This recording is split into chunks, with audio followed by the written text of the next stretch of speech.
Radio live at 87.9 FM with Amani Reflections. And today I'm going to be speaking about something that I feel very close to and has brought me actually really close to the deen. And it's about my hijab and my hijab journey. And I use the word specifically journey because I believe that hijab is a process to get used to, and it doesn't just come overnight for a lot of Muslim women. So today on Haj Radio live at 87.9 FM, I'm going to be speaking about that. And every Monday we are Amani Reflections. We are going to talk about different topics at 7 p.m. So today I'm going to just start by telling you a bit about myself. Again, a lot of people already on TikTok know who I am. You can also send in questions on TikTok, and inshallah I'll answer them during the talk. And hopefully, obviously, if it's relating to the topic, definitely if you have questions about what I'm saying, then definitely just type them in the chat, and then we'll get used to I'll answer them. So anyways, so today I'm going to first talk about what hijab is, especially for people who don't know what hijab is, because obviously not all my followers are Muslim and not everyone listening is going to be Muslim. So I'm going to talk about what hijab is and why we wear it, because I feel like there's a lot of misconceptions around that. So yeah, that's number one. And then I'm just going to speak about how I got into wearing hijab and how it really has impacted my life. And I'm just gonna carry on talk about that. And if you have any questions during the podcast, then definitely just send them in, and inshallah I'll try to answer them. But yeah, so first of all, what hijab is. Hijab is the veiling that Muslim women wear. Obviously, a lot of misconceptions is that the hijab is the headscarf worn around the head.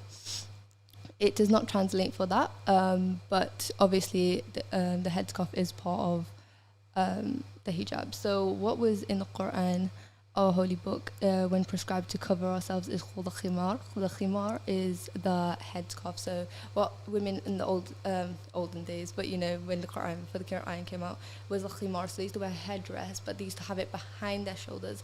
And what was prescribed is let them draw their khimars across their chest. So that's where the covering of the neck comes from as well. So there's different requirements of hijab. Where people get confused is hijab is again the headscarf, which is not. It's different parts. There's requirements to hijab, which I'll go through in a bit. But so yeah, that's a really big misconception actually. And so that's something that I wanted to address as well. But so the requirements of hijab: one, it should not be adorned. Adorned meaning it shouldn't be decorated in such a massive way where it's drawing attention for fame, and that's another requirement. You shouldn't use the hijab or the headscarf as a way to get fame and attention as well. So that's another requirement.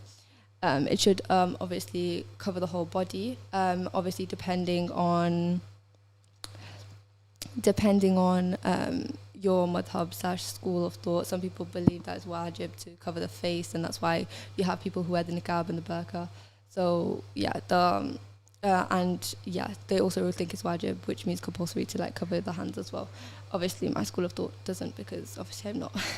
But obviously I'm not perfect with my hijab, and inshallah, one day I'll achieve that level of wearing jilbab all day and every day out. And so the next thing is that it shouldn't be transparent, so you shouldn't be able to see through the hijab, and it shouldn't be tight or perfumed as well. So Assalamu alaikum, guys. And where I got introduced into hijab was when I was really young. Hijab has been something that's always been part of my life. I was born Muslim. I've had family members who have always wore hijab, some who wore the niqab, jilbab, some who don't wear hijab at all. So I've been exposed, I guess, to all sorts of types of different people. And so it's never been an unfamiliar behavior or an unfamiliar or I would say a minor, like, even when I grew up, I grew up in an Asian and Somali East African community, so it was always there. Like, it's never been abnormal to me in a way. So I've always known what it is. I've always known people wore it. It was never, it's never been, yeah, again, abnormal to me. I seen a lot of people wear it in my school, like from the age of like 7, 8. I used to wear it on and off because I wanted to obviously be like my friends, and so I wore it throughout primary school because it was just such a normal thing. It was a normal thing for us to do. I didn't go to a Islamic school or anything like that, but majority of my school was Muslim.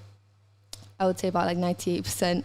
I had about 2 non-Muslims in my class, but yeah, we went on Muslim school. Just the neighborhood I grew up in is Muslim, majority Muslim. The religion there was predominantly Islam. So yeah, it's always been just a very normal thing for me, hijab. But yeah, so I grew up, started wearing it in primary school. That was fine. Year 7 came, and I think this is where my misconceptions started to grow, especially through secondary school.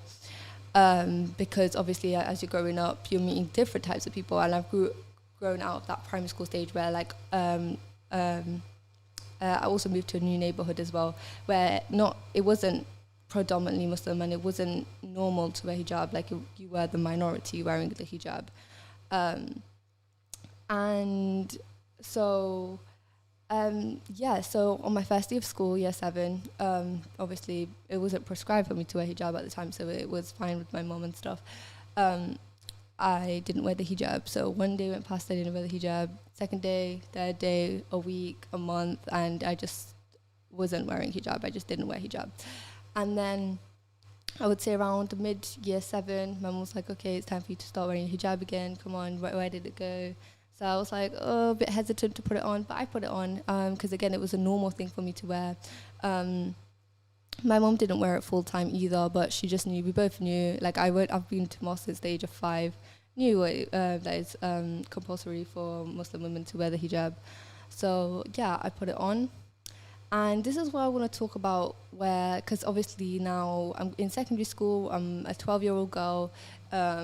A lot of my friends aren't even Muslim, forget hijabis. So again, not the majority, I'm the minority.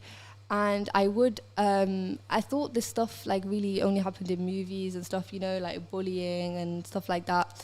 But I got a lot of backhanded compliments, if you know what a backhanded compliment is. If you don't know what a backhanded compliment is like when someone compliments you, but they're also kind of dissing you in a way. So like, oh my gosh, you're so pretty when you're wearing this. Or, OMG, you have so much self-confidence, like you're not meant to have that self-confidence. So yeah, that's what a backhanded compliment is. It's not really it's a compliment, but like in a really rude way. Also like not complimenting you. So yes, this is a podcast. You can listen to it live on Haj Radio at 87.9 FM. So yeah, and you can send in questions if you'd like. But yeah, so again, a lot of backhanded compliments. I remember this one girl actually saying to me, oh my gosh, why are you wearing that? You look so pretty without that. And as a 12-year-old girl, when you hear that, you don't feel the best. I actually genuinely at the time, I didn't even understand what she was saying. I just thought she was telling me I was pretty, and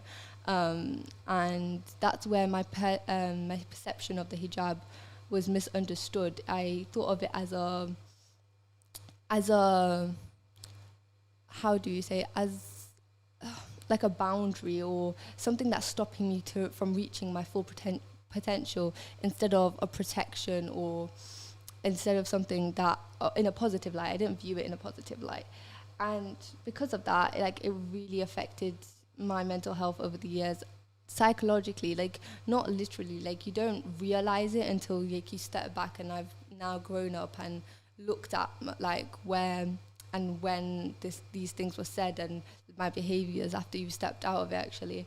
But yeah, and that's when, like, around 2 years have passed, I've been wearing it, and this is also where I kind of stopped wearing it now. and this idea where you have to look pretty without the hijab. To look pretty, you have to not be wearing the hijab. And that is where like I think the ideology now came through, like parties and weddings, and I wear my hijab 9 to 5 every day for school, but then on a Saturday we have a wedding to go to. Oh, Amani, how are you wearing your hair? Oh, Amani, let's wear this dress, it's so pretty, but it doesn't follow the rules of hijab. So to make myself look dressed up and to adorn myself, I had to not wear my hijab. And that's where the perception of hijab makes you ugly comes from, I think, for me personally.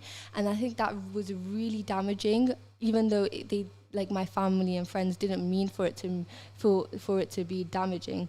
And that's where I think that it could really like messes up, because that becomes your normal thinking. That becomes like your way of thinking. Like, to look pretty, I have to be out of my hijab. To get dressed up, I need to find out a cute hairstyle, a cute dress, and eventually I want to look prettier and prettier every day, and I stopped wearing my hijab. Obviously I still wore it to school. I was actually embarrassed because I had humility, because I didn't want to wear it, take it off at school, because I would feel like everyone was judging me. So I was not even wearing it for the point of the hijab at this point. I was wearing it because what were people going to think if I took it off, basically? And that is a really, really bad mindset. And especially if that's the reason why you're wearing hijab, you're not going to respect it. You're not going to respect yourself. Your self-love is going to fall. Your self-confidence is going to fall. Everything's gonna fall. So it really wasn't. And it was very damaging to my, again, confidence and mental health, because especially growing up as a teenage girl in today's society, there's so many standards you have to live up to. You have to live up to your own cultural standards at home, then you have to live up to your religious standards, then you have to live up to social media standards, and then you have to live up to like realistic and school standards. And all of these standards, like, it's hard. It's really hard and draining, especially when you're just thinking about the littlest things, and like the littlest things are really draining you out. And so right now I'm doing a podcast on Haj Radio with Amani Reflections. Today I'm talking about my Haj journey, and you can listen to it live at Haj Radio 87.9 FM. I'm talking to you both. So basically, so it just got really, really damaging, to the point where I didn't want to wear the hijab. I was wearing it for the wrong reasons. And I had the thought that when I leave school, I'm going to take it off, like, fully. That was my mentality, like, I would say towards the end of year 10. Now we're going through year 9, we're going through year 10. That's now the stage we're at. And so obviously coronavirus happened. I didn't get to finish my school experience. I didn't get to do my GCSEs. I can't believe it's been that long. I feel like I'm applying to uni and like it's already gone. I don't know where my college went, but yeah. So that's the point where I'm saying where I'm at my hijab journey. And it's about coronavirus. It's around Corona time, start of March. We're leaving school. And I had the idea, when I leave school, I'm taking off my hijab. I'm not wearing it anymore. I don't feel comfortable in it. I don't feel pretty in it. Had this mentality that I was just going to take it off. Like, it was just already a thought in my brain, like, even though I was wearing it. Because obviously, new school, new start kind of thing, really bad mentality, like, yeah.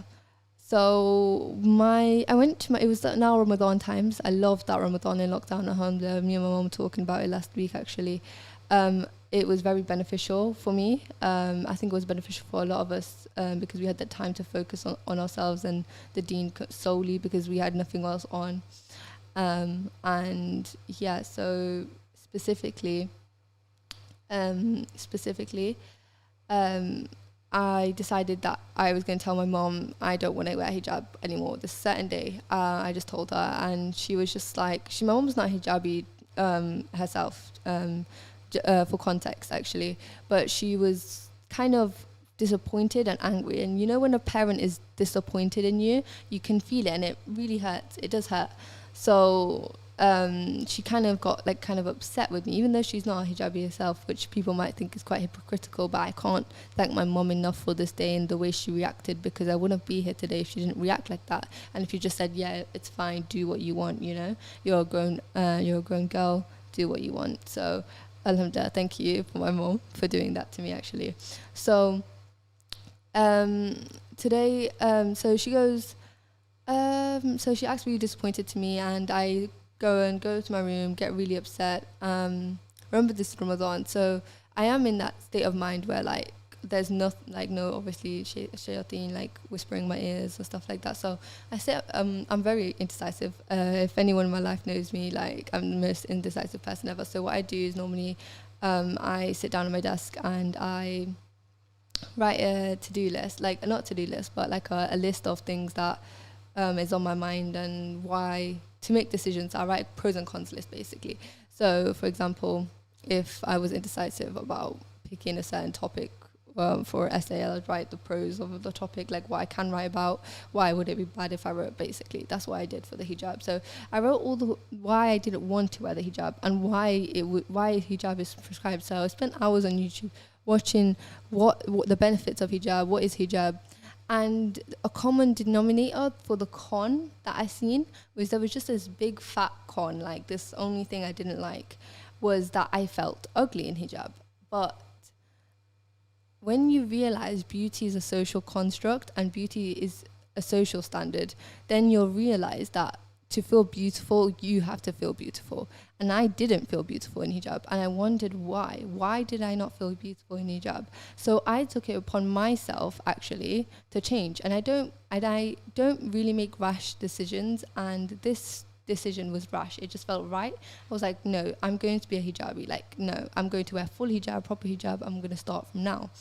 Obviously, it didn't work like that, because obviously whatever I think about hijab now and like my standards of hijab now, it isn't what it was then. And that's why I call it a hijab journey, because when you think about hijab, you're not gonna be a non-hijabi not wanting to wear hijab to a full jilbabi wearing a niqab the next day. It doesn't work like that, because obviously your friends, again, I told you beauty is a social construct, and to love hijab, you have to feel confident in hijab. For example, if you don't feel comfortable wearing like goth clothes, you're not going to wear goth clothes because you don't feel comfortable in that.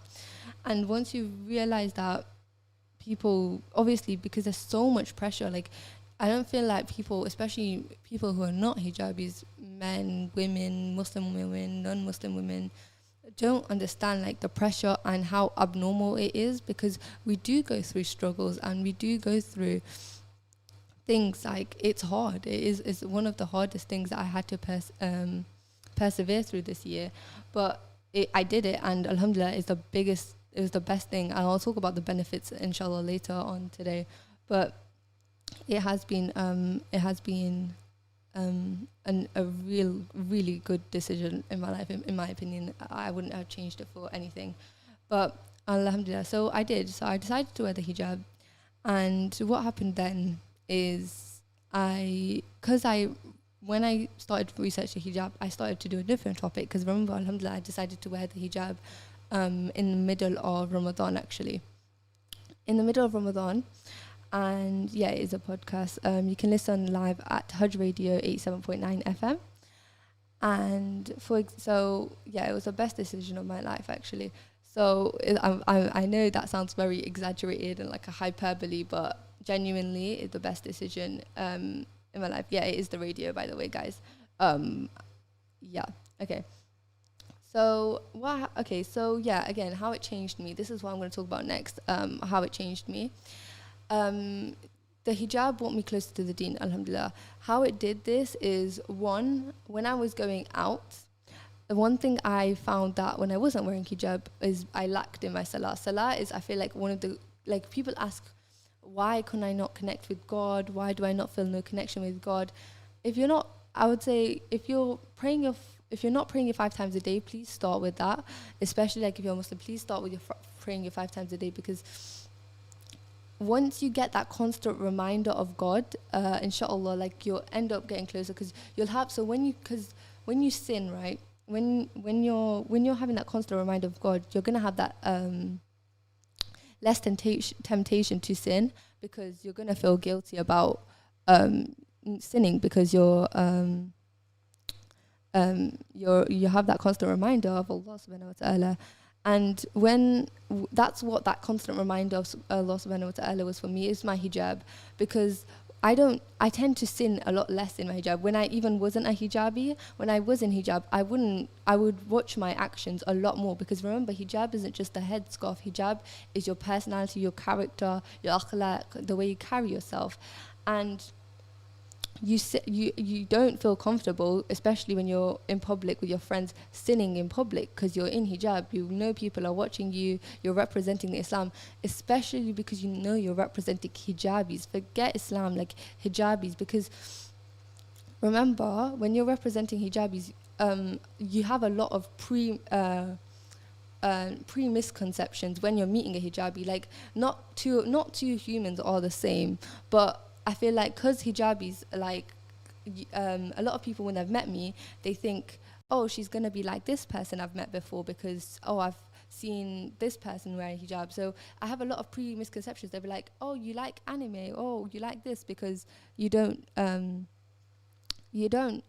they don't realize, like, not two hijabis are the same person. But generally, when you're out and about, like, you're gonna watch your behavior, because you're representing your sisters as well.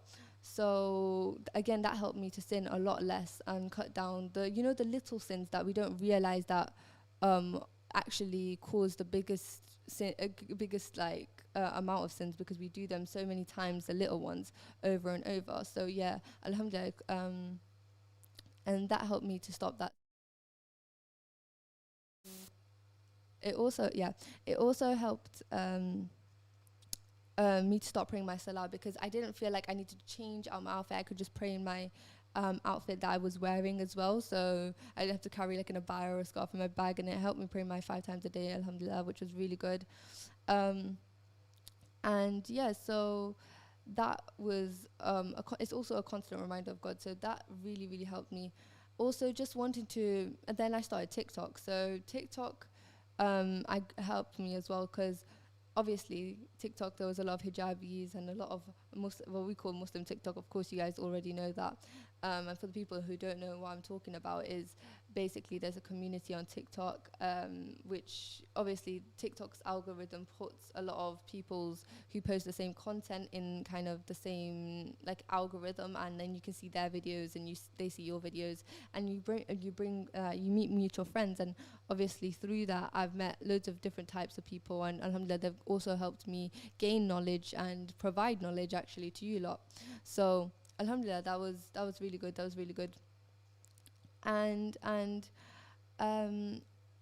so yeah, like obviously time went on, I improved, alhamdulillah. Like definitely what I was thinking of hijab as in like a good like proper hijab last year isn't what I think it is this year. And obviously that carries on. Like obviously I'm not a perfect hijabi, because remember, again, hijab isn't just a headscarf, isn't just covering up, it's just everything in general, how you act and what you wear, and it's just everything. So we forget also like lowering your gaze and all sorts. So inshallah, obviously I still have a long way to go improving my iman and my deen and learning more about the deen, I mean. And so yeah, but definitely has brought me closer. So now I'm thinking about, I would say, around when I start college, because remember when I started wearing it before college, and I was very comfortable. So now I'm going to talk about self-confidence and self-love, because again, I didn't have that when I was a hijabi beforehand. And that's what made me like um not what's the word I'm thinking about, not like my hijab, basically, that's what I mean. But yeah, anyways, so I'm talking about making better friends. I made a lot of better friends when wearing the hijab. I feel like you'll attract the right people when you're wearing the hijab, like socially as well, because you just do. Trust me, talking on my behalf, you just do. You attract a lot of a similar crowd, because you're sending out a message as well. And at college, I seen the difference to how people talked to me before and what type of people talk to me before when I was at secondary school in year 11, and to when I was in year 12, when I started year 12, because obviously everyone's new. No one's talked to anyone for so long because we've been in coronavirus, so no one's met really anyone new in person. So I seen the difference in what people were like. People were saying to me, trying to, like, who talked to me, who opened conversations with me first, and also the preconceptions, again, are with me, because they don't realize that, like, 6 months ago I wasn't a hijabi. Does that make sense? Because they just new to me and they just view me, and it makes you realize what people just do just judge you from your outward appearance, which is quite interesting, actually. But again, when hijab came around, I cared less about my appearance. Does that make sense? The further through my hijab journey, the less I cared about my appearance. And in the, like, of course, we're meant to look presentable. That's all good and everything. But when I say I cared less about my appearance, I cared less about body type, and I cared less about. I appreciated all, like, what Allah gave me, and I feel like before that, I used to point out my insecurities every day, day in, day out, tell myself I'm not good enough. And that is so damaging, because as a girl, there's so many different types of beauty standards that we have to live up to these days. Like, oh, clear skin, oh, this, oh, that. And we get told them from, like, when we're young, from even cultural standards as well. So we're living in our own social standards, and then or cultural standards, and then clashing. And so I cared less about that, and I cared more about what people would like, especially on TikTok, like when people actually cared about my opinion and just took me, like, you know, when you have comments, like, it really warmed my heart when I have comments that, like, oh my God, she's speaking facts, like, she's like, your eyes are actually listening to what I'm saying, instead of just like saying, oh yeah, you look pretty. Like, that's all used to get on to, like, before, like, I wore hijab. And it's just, I realized how much, like how much self-value I didn't have, even though I thought I had. Does that make sense? How much self-value I thought I had, but I actually didn't have. I didn't value myself at all, and that was very damaging, because mental health is so important, and I think it gets really disregarded in older generations, or like, people don't really speak about it. It's getting spoken about a lot more, but it's very, very damaging, especially when you have the mindset that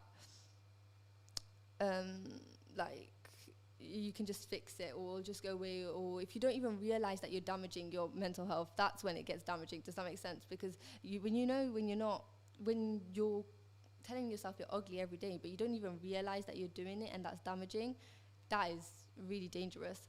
So alhamdulillah, that has gone down a lot less. I care a lot less about my appearance to other people, and I care about making myself happy, and as long as I'm happy, like, I also feel like an attitude has changed in myself. Like, I'm a lot more happier. I think every day I used to be moody, I used to be rude to my mom, and it's all crazy that just finding the deen through hijab in just a random Ramadan for me has, like, changed my attitude to life as well. And I feel like I'm a lot more grateful. It's made me so much more grateful, because I used to complain about me when I'm perfectly fine. I have my full health, I have everything. My eyes, alhamdulillah, I'm not blind. I can hear perfectly well. I have my senses, and you forget that people don't have these things. And alhamdulillah, like, I'm so grateful. I'm so grateful that I found it. And yeah, so what I've learned through wearing it is, it's very interesting, actually, how I think the most interesting part, if I'm wearing it for, like, properly for, like, a year now, and I think the most interesting part is how people perceive you, what questions people ask before, and, like, what kind of people, what people actually think about it before. Because I've met a load of different types of people, because I go to now a college, there's a load of different types of people there from like outside of my city as well, and I sit next to different people from different cultures and backgrounds and different communities as well. So they're I also could spot questions now about Islam with them, and I really find it interesting about what they, because obviously I'm close to the Deen, and Deen's always been my passion. I find it easier to talk to them about certain topics, and obviously keep it lighthearted, and they're more interested as well. And I feel like me talking to them comfortably about it, I feel like because I'm their friend now, I feel like it's a great way to get non-Muslims involved into the conversations and lead them out of the misconceptions of Islam. But yeah, that's also something I've learned through wearing the hijab is, yeah, again, a lot of prejudging, a lot of prejudging, especially amongst teenagers, which is quite interesting because I think it's quite normalized that we have hijabis in our community and people are quite open, but there's a lot of, again, misconceptions around the hijab, and people think that I'm not normal, or I don't, again, like, because either they've met a hijabi, they think I'm quite quiet and shy as well, obviously because of the modesty, but like also that I don't have a personality, and like there's a lot of prejudging. That's also something that I think. Also, social media is so important. I think like we need to talk about with hijab, because social media for especially young Muslim women, especially when having it, you can get really easily influenced. I think like at such a young age, because I've had social media, I guess, from the age of, which I was quite young. I would say 13. Which I think is actually quite young, even though I wouldn't have thought that when I was 13. But yes, it's very, very, how do you say, it was very damaging to my perception of beauty, because especially in today's society, because there's a lot of things on the internet. If you see my Instagram explore page now compared to a year ago, alhamdulillah, like, it's changed a lot, and you can change it, but it's up to you what you like and what you save and what you say I don't like on Instagram and stuff. So it's up to you to like filter out those specific posts and those specific themes that you're seeing in your social media, and inshallah, like, they'll definitely go away. That's something that's really, so if you are thinking about wearing the hijab or learning more about just trying to get something rid of your social media, you can. I feel like social media is such a powerful thing if you're using it right, and I think it's a bad thing and a good thing. Obviously there's bad sides to social media and there's good sides to social media, alike there is to everything. But I definitely believe that you need to like manage your social media, because if you don't, it can, because whatever you're thinking about is going to come up on your social media. You're going to like it, but you need to be careful what you're viewing as well, because what you're viewing is going to cycle, like I don't know how to explain it, but it's going to go in your head and you're not going to realize it. That's the worst bit. You're not going to realize that. I took, I think, a 6-month break off social media, and it was again one of the best things I've ever done. Because it made me just happier. I ask anyone in my life, like, I was waking up every day at 5 a.m. I realized, you know how we say this, there's no hours in the day. I think I spent like 13 hours on my phone. I think my screen time cut down to, I think it was like 3-4 hours on my phone a day, which is 10 hours extra on my day that I got. 10 hours, which is a lot. So screen time was cut down all the way down, and that, because I needed to obviously take away those specific things, I needed to filter out my social media, so I got off it for completely for 6 months, and alhamdulillah, that was also very beneficial, because I kept seeing my iman dip, and again resenting my hijab, because it got to like winter time and people were doing things and I couldn't go and I couldn't wear this and I couldn't wear that, and again resenting my hijab. And it also comes to summertime. I don't ever want to be in a position where I resent my hijab ever again. So if there's anything that I feel like might make me resent my hijab again, for example, like seeing girls at the beach or something, I would just like kind of stray my attention away from it.